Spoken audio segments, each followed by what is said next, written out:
Good evening, I'm DeForest Kelly. And I'm Michael Caine. And you're watching Examining the Expanse.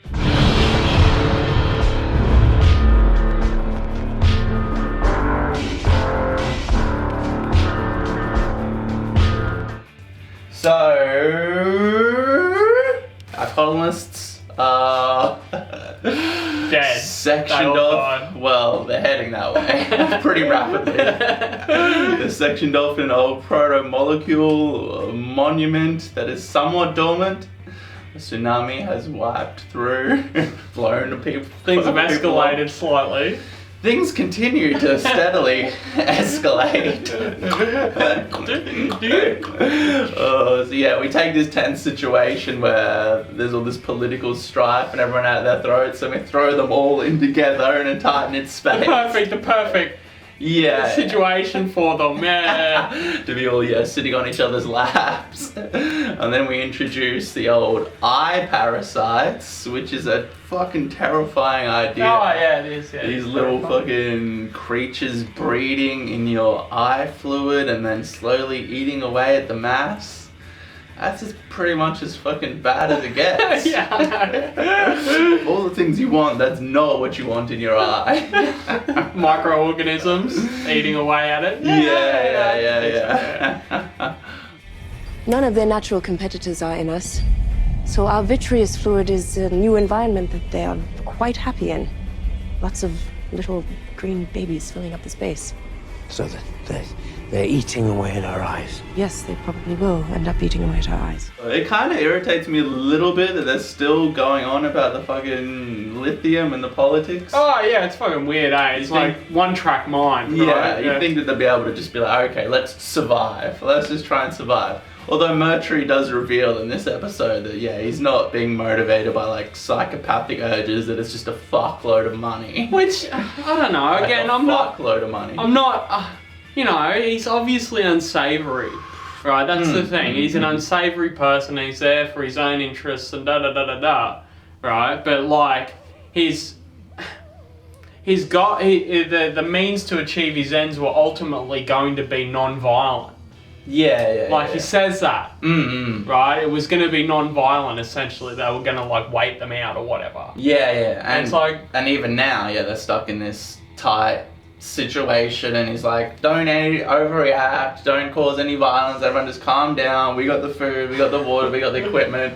We'll just wait until they come to us and then slowly knock them off. It's like you're allowed to do that. You're allowed to just wait somebody out. You know, it's not some moral, I guess, should we help them or should we not? Well, no, fuck them. Yeah. Well, he's not like, Belters are scum, we should kill all the Belters. Like, if he's able to stake the claim for the UN and get rid of the Belters, then he gets like 1% of the profit margin for all of the fucking hundreds of billions of dollars of the lithium. Yeah. So he's not like, these people are scum and we need to murder them. He's like, I want to be fucking it's filthy like rich. These people are scum. But if I can become super rich if I just like out-survive them, essentially. Yeah. My contract will give me 1% of the claim value after all the Belters have gone. Now, that meant billions in lithium money. But if we can control the technology that Holden activated, this planet is worth hundreds of billions more. So the Expanse is so great at just slowly mounting the tension. You get all these, revelations of Elvi, the scientist lady, just telling everyone what's going on, and reactions from Amos and his girlfriend being like, this shit's gonna get fucking hectic.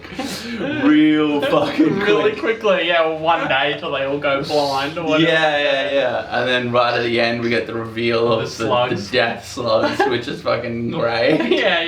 So that's the cherry on top. Lands on this guy and he just starts fucking fitting. Blind in the dark. By death slugs. And then Holden does his blacklight thing and it's just like, we're fucking everywhere. I wanted him to turn it to Amos after that though. He covered in slugs. Covered in semen. And so's the fucking the corporate chick that he's so fucking... she's covered in Amos' semen as well.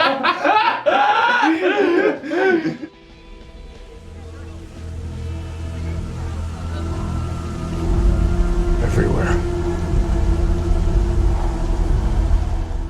We also, get some insights into more of Avasarala's character, because she's been portrayed from the beginning as this, like, person with gumption and intelligence, and, you know, she's striving for, like, the highest, like, position of dominance on the fucking planet, basically. And that does come with, like, negative character traits. And she basically says in this, like, I don't know when to stop.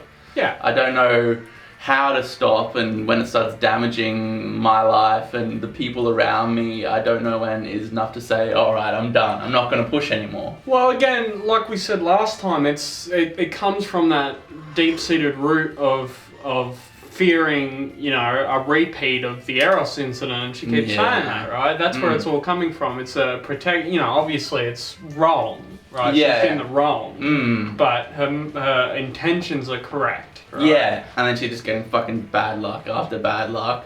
She tries to do, like, a terrorist extraction with fucking Marco to, like, you know, oh, hey, we got this upcoming terror, and it just fucking goes to fucking shit. The ship explodes, kills all the Belters, kills all the UN officers. The one thing I don't understand out of that scenario, right? They were given two options: either like do a tactical extraction, right, or blow it up. Yeah. Why can't they just cordon the ship off? Like, take out its engines, cordon it off, and take it somewhere, and then deal with it like that, in a proper way, rather than going in. Like, you know, the idea that nobody thought, hey, is this a trap? Yeah. Or whatever, right? You know what I mean? Like, they're going into a really uncontrolled situation. Yeah. And the Belters are known for... their extraction is just, like, running, and their rifles and running around going, where's Marco? Where's Marco? Yeah, it's like this in a ship full of these, like, crazed backwater rednecks who are, like, tending towards violence and sporadic options. And the only intel they have is a picture of him supposedly being on the ship. Again, it's like, it's not... It doesn't seem real smart. It's like you could take the ship, cordon it off, and... Yeah, or just try to catch him a different way when he's not on a ship full of fucking... Yeah, right? So it doesn't make a whole lot of sense to me, and it plays out almost exactly how you'd expect, right?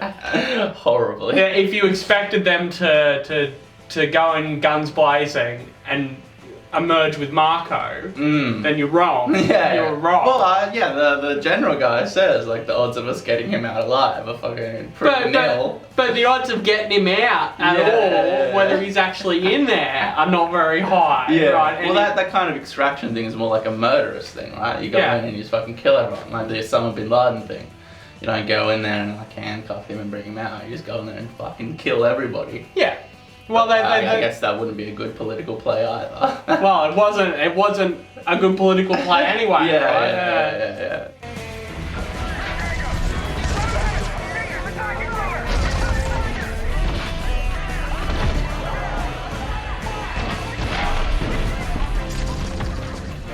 She's kind of damned if she does, damned if she doesn't.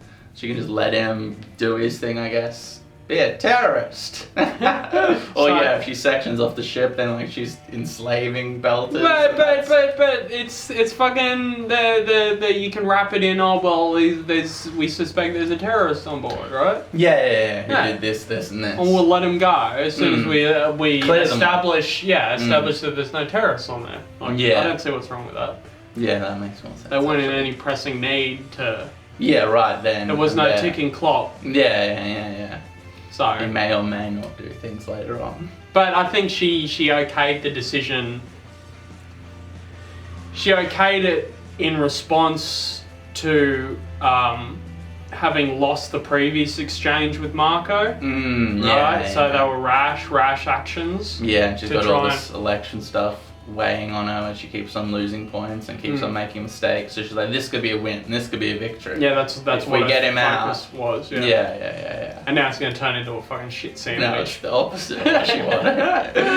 But there's also a great little moment with Amos in this episode and this little boy. There's like all this fucking crazy shit's always going on in the Expanse, and like our main crew, they kind of just brush it off and like, we're all good. But this little boy, he's got like the worst of every situation. He's already horribly blind, one of his parents died for some reason and the other one wandered off to help somebody else and just got like blown away in a tsunami. And now he's all alone and completely blind, sitting in this fucking gothic cathedral of like alien despair. And dead slugs. Yeah. A death slug. Dead slug, yeah. And Amos is like, don't worry, I'll help you out, little Billy. Little Billy's fucked. Yeah, no, just let little Billy go into the light. Yeah, you should just put little Billy out of his misery now. Well, I guess the death slugs is pretty quick and easy. Just roll him into the water. Hey, you see that pretty lady over there? No, right there. Everything's green. I love the design of the proto-molecule structure too. It's like HR Giga, Yeah. Prometheus, like gothic and big, and yeah, all the geometric shapes. It's really cool It and is interesting. really interesting, yeah. Yeah, it's not particularly original, like I said. It's been done in No, yeah, of course it is. Alien and Prometheus before that. Yeah. What's HR Giga's art style called? Biomechanical. Yeah. But I mean, it's a staple. Yeah, well, I mean, Everyone loves it. Yeah, it looks. Yeah, the sets are really nice. Yeah, and it works in with the proto-molecule perfect, or biomechanical, Yeah, well, yeah, the mathematical. They said all that. Well, did we establish that the proto-molecule was made by the? There's two sets of aliens, right? Yeah, so there's The old aliens, the original ones. who all died out, who were using the proto-molecule as like a weapon. Yes, and they were, well, we assume, and they built everything. Yeah, and now they're gone and we don't know why. Yeah, so they built these structures. Yeah, Okay, Yeah, that's fair. Yeah.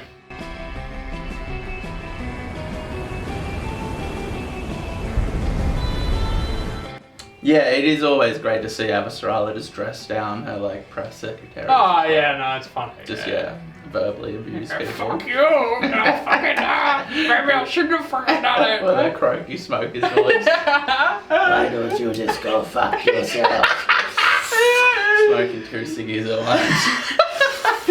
He's got assistants that like right. Yeah. As soon as one gets halfway down, another one is lit. So she's just constantly going with 2. Get out of here. Fucking piece of shit. Who fucking asked you? Do you know who else is honest and open?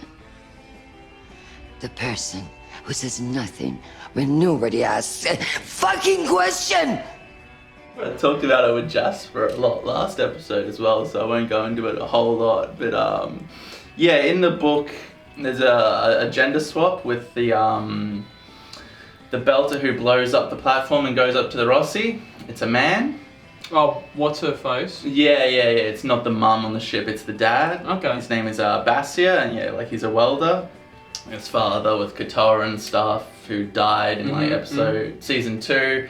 And yeah, it's more told from the dad's perspective about like losing a child, and then his daughter is on the other ship. Gives some actual proper motivation. Yeah, he doesn't want to lose her. And yeah, I mean, both the book writers are fathers as well and men. So yeah, just they kind of swapped it up and they made it more about the little girl's story, like the teenager story, which is fine. Like I'm fine with I don't care. more roles of women, but just being like a dad, I far more relate to his story, way more of the dead child and try to save his kid. And now we just kind of get like the teenage girl, and they keep on cutting back to the Barbapiccola, the belter shit that's going down, and like they come up with this idea of the tether, right? And they just start talking to this teen girl about it. Yeah. Like, is she the most qualified on that ship? There's like a dude behind. There's like a crew member He doesn't behind say her. anything. Yeah, he just looks at him. Excuse me, I'm the engineer. Can you tell me about this? He nods approvingly at the super They're not smart. talking to the captain or the XR. Yeah, no. or the She's in engineers. charge now. They're talking to the teenage girl. We're going to need you to deconstruct the mining nets and weld and weave them together into a single tow cable. Yeah, we can do that. I mean, yeah, I'm fine with the teenage girl independence story. That's fine. That's fine. I just relate more to the dad trying to save his kid narrative. I mean, that the way that you explain it, it sounds like I would be more sympathetic towards them, right? Like blowing up the ship or whatever than I am now. Yeah. It's like it doesn't really seem like there were really any proper motivations. Yeah, well, the idea was basically that they blow up the landing platform and then RCA can't land. But then they get there and they've set all the charges and the ship is coming down and the thrusters are gonna... So they didn't mean to kill anyone. Yeah. They were just trying to stop RCA from fucking taking their... Well, I mean, she might not have meant to kill anyone, but ultimately when it came down to brass tacks, the other guys meant to kill them. Yeah, and she still did kill people. And it's fucking, you don't fucking get away with that. They don't go, okay, you're free to go. Yeah, no, that explanation makes sense. Yeah. It's like, fucking... I don't even think it'd be manslaughter. I think it'd still be murder. Oh, yeah, straight up. You said putting bombs and then that kills a bunch of people. No. It was unintentional that those people died, so therefore it's manslaughter. Maybe. We'll let the court of law decide. And it fades to black and comes back as she goes on the fucking nose. Yeah. There's also a great moment in this with Elvi talking to Holden and him being like, this is terrible, having this ghost in my head and all the horrors and pain I've seen. And she's like, well, I'm a scientist and I really love it in my head. Scientists would kill us, which possibly I said to you that she or any other like scientist would crumble. Like the moment that it came time to like make a decision, they would all fucking freeze up and just totally crumble, you know, and result in the death of everybody. Well, yeah, this is a little setup for the end. I don't know if you remember, but fucking Holden fucks off and starts having like a Western showdown with Mercury. Yeah, I think so, yeah. And then Miller is like this big robot thing, and he's like, all right, Holden, we need to flick the switch now, and it's LV there. And she's like, I don't know what to do. So she does end up doing it and getting like, I don't know if it's on the same level of Holden's crazed ego death acid trip, but she does to some degree put her fucking body into the madness and... Can't remember any of that. Yeah, it's like episode 10. Okay, yeah. Oh yeah, I might remember bits and pieces of that. Does that set her up to come back later? As like a prominent character since she shared in I don't think so. the experience? Or not like book 5 or season 5 at least. Okay. Maybe like later on down the track. But I think maybe she's just kind of done and dusted. One of the annoying things in retrospect, and this is obviously explained in a later episode, like what I'm talking about, is the organisms in their eyes, right? It's like, oh, well, why doesn't Holden have it? Why doesn't Holden have it? And we find out, spoilers, that it's fucking... He's got his cancer patch. Yeah, he's got the cancer patch. Yeah. It's like, okay. I mean, it took them way too long to like figure that out. Yeah. They didn't... Jasper had that problem too. It's like what is the one thing that's different about Holden besides the alien thing? Yeah, right? yeah. And you know, wouldn't you detect radiation in blood? Pretty sure you do. Yeah. Like trace amounts of radiation. Yeah, and she's already done like an initial blood test, so that should be obvious. And yeah, that should be like a pretty prevalent, obvious thing. Like, oh yeah, I'm also taking this fucking anti-cancer. Yeah, well, medication. she didn't even ask him. Like, are you taking any drugs? Are you taking anything? Are you doing anything? It's like that's a Stargate thing. Yeah. Right, it's like Dr. Fraser or whatever, right? When the Neanderthal crisis happened. Yeah. It's like, what are you doing that's different to everybody else? Yeah. Oh, well, you know, I take antihistamines. Remember? Yeah, with Daniel. Yeah, so it's like, why not just figure that out, right? So yeah, it takes them a little bit too long to fucking figure it out. Well, it's next episode that they figure it out? I think, maybe it's like at the end of the next episode. But it's only for the grace of... Who's the one that actually mentions that he's got the cancer thing on? I think, it is Holden and Elvi talking, but yeah, they've done all these tests and gone around the fucking roundabout 1,000 times, and then I think at some point she's like, there's radiation in your blood, you might want to fucking check out, you might get cancer later on. He's like, blah blah blah, cancer patch, fucking Ilus, and oh my gosh. And then they just shoot up everyone with it and disappears immediately. And they're dead fucking microorganisms decay. Yeah, in their eyes, what happens to that, right? I think they explain it, don't they? It gets like recycled or something. I don't know. They get their vision back. Yeah. Their eyes like drain of all the fluid. Just deflate. So that's a bit fucking annoying, but that's fine. It's just, a little bit too slow, the revelation. Yeah. Well, I mean, in saying that, what sort of scientist is Elvi? Just like a biologist, like She's like a zoologist, I guess. She's coming down to... Look at the flora and fauna. Yeah, she's not like a human doctor, I don't think. Though she knows enough to... Well, no, she's actually treating everyone. But I think in the book, she comes down to like a zoologist to check out all this new like flora and fauna and whatnot. Yeah, so, but then, in the show, she's treating everyone, so I guess she is a medical. I don't know, I mean, I guess you just don't think about it too much. We're going to a date! It's a little bit annoying. You pick it apart. That's fair. I don't think you'll find a treatment before then. Not unless I can find the reason that you seem to be immune. Well, not everybody got the plague. Not everybody talks to an alien. Oh, it's funny how the outside can creep into media, and there's an emotional beat here with Alex, the deadbeat fucking dad, and it just doesn't work anymore with like Cass, the predator, and I can't like take him seriously in an emotional drama sequence with him talking about his wife and our kid, and I left him. It's like, you're a piece of shit. Are you sure they didn't leave you? Because, you got a little bit too grabby to somebody. Comic-Con 2019. So, it's funny how, just the outside can creep in, and an actor can completely tarnish a role, and you can't see anything else. I mean, I don't know. I'm not angry about it or anything. No, I don't fucking care. It's kind of funny. It is funny, You're watching this emotional beat with Alex, and it just... There's always a joke in there. There's always a joke in there. Whenever he says something, it's like, I don't think we want to be left alone with you. You know? Well, your wife left you for good reason. I'll take care of him. It's like, well, little darling, let me just come and show you my quarters here. I got a cool little thing. We never really heard it. There's been no follow-up press release by the company that makes the show. They said they were going to investigate into it, so I guess they are. We investigate ourselves and found that we did nothing wrong. Maybe.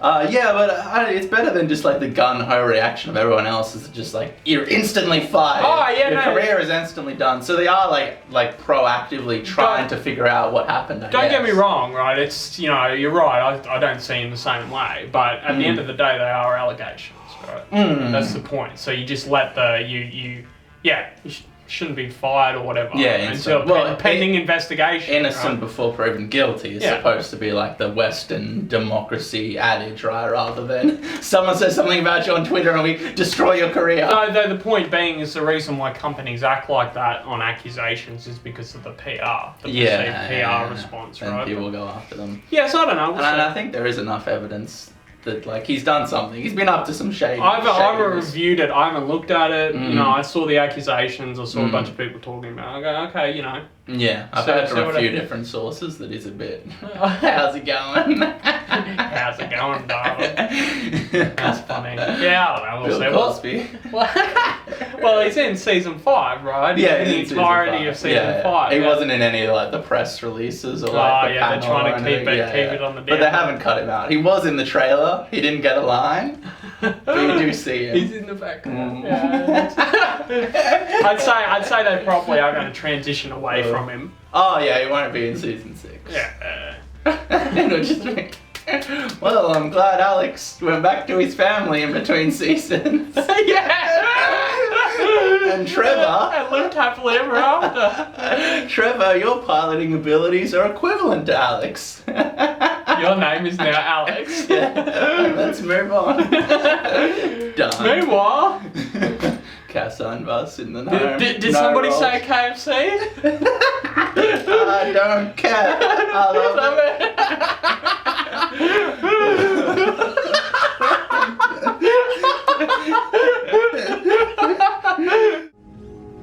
I lost my family because I couldn't be the man that my wife and my little kid needed me to be. I have to live with that. I can never make that right. So yeah, that's it. That's all I got. In conclusion, episode 6, we once again get the suspense and tension. You go... Escalating tensions. Yeah, it's fucking excellent. I enjoy the point of view cameras from the extraction team within the... that was cool. Yeah. It looks like relatively like what it would look like nowadays. So you got like the chaotic, and you have all the and- things. Yeah, well, it's like you were there with them. straight out of bloody like Aliens, Colonial. Oh, Yeah. not Aliens, Colonial Marines, Aliens, the movie. Not the game. Aliens, Colonial Marines. Yeah. Steve had a reference a video game that came out decades after the film. That's a fucking awful video game. Is it? Yeah, that's right. It was. Do you remember that? Do you remember? Yeah, I'm not a video game guy, but I remember it coming out. Well, the controversy is people always going, nice. Everybody loves a good dumpster fire. Yeah, they do. Oh, jump on that bandwagon. Yeah, you got nothing else to add? No. Thank you. Namaste.